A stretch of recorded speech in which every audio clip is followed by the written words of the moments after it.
Alright, this is round two since the first one ever recorded.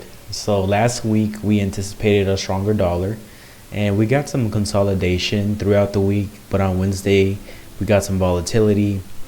Our zones were hit, and then on Friday ultimately we saw the appreciation in the dollar that we were anticipating.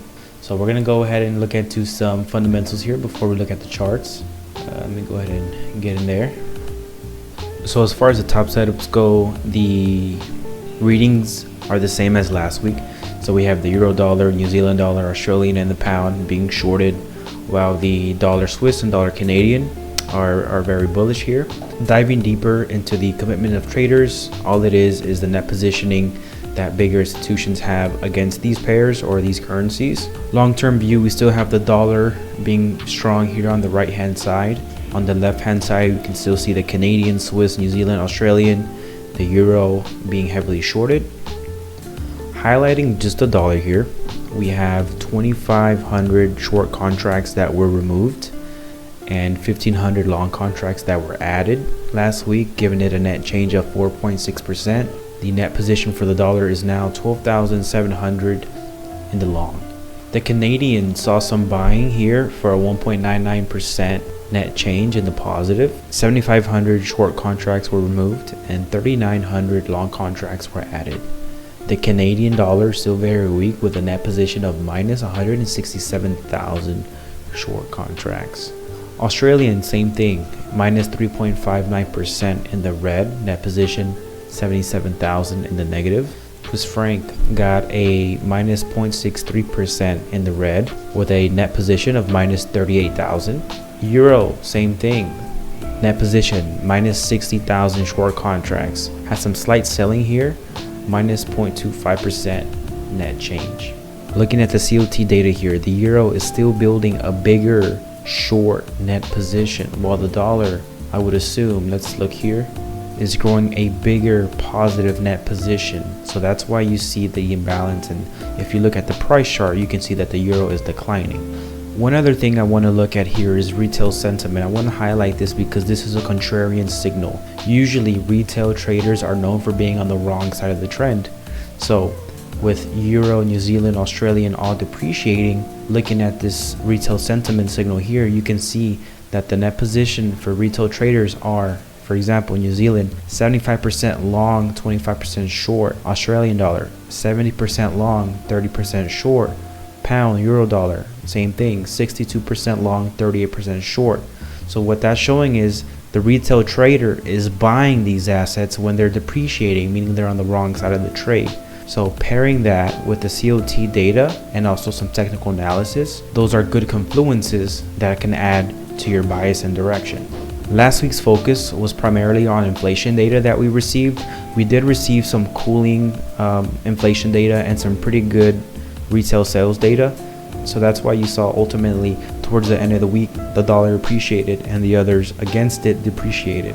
This week the main focus is surrounding President Trump's inauguration and what he's going to be doing as soon as he steps into office. So what kind of fiscal plans does he have? Is he going to impose tariffs like he said he was? Is his position not as strong as he said it was going to be? So that's what the market's going to be focusing on. Now, just like when Trump was announced president, there was a lot of volatility afterwards. I anticipate the same kind of volatility once he takes office. So what I like to see as far as setups, I want to see the euro retrace a little bit with the volatility back into this 1.032 level, and I want to continue participating in the downtrend here. Ultimately, I want to target these recent lows here. As far as for the Australian dollar, I also want to see some kind of retracement targeting these recent lows as well. As far as for the US dollar Canadian, the US dollar Canadian really took off here. It broke this previous resistance. And so what I like to see is a pullback on the Fibonacci to the 0.38% or ultimately the 50% level. And that's where I like to get some buys in again.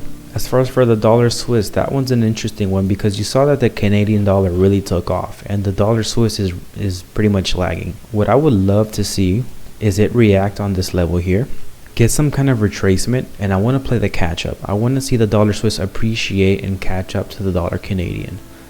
So in this one here, this is what I would look for. Enter around this level on the fib.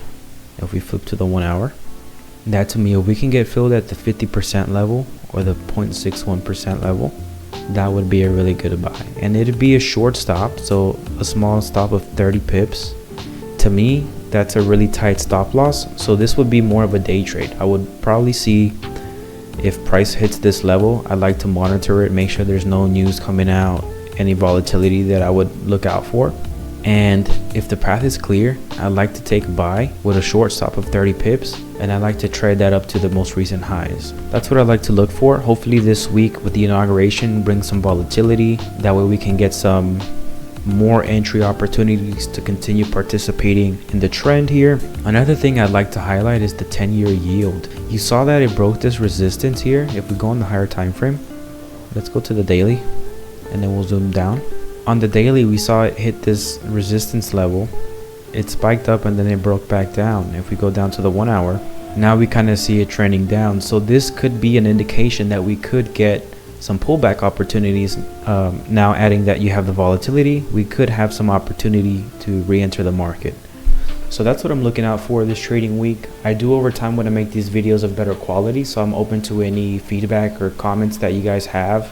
Thank you for watching and have a great week.